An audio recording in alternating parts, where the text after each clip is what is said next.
sure why my throttle position sensor isn't working. I'm gonna go make sure it's plugged in, because I should see something. It might not be programmed right, but I should still see something. It's showing nothing. I'm gonna look through everything on this too and make sure like isn't just gonna blow this thing up on startup, and we're gonna see this thing starts. Okay, throttle position sensor is plugged in, but things like our coolant temp, since we're 180 right now, which is not true.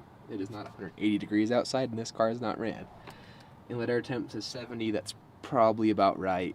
It's probably 70, 80 degrees out right now. We're gonna crank this thing up and see what happens. Only thing there is to do is to see what happens when I crank it.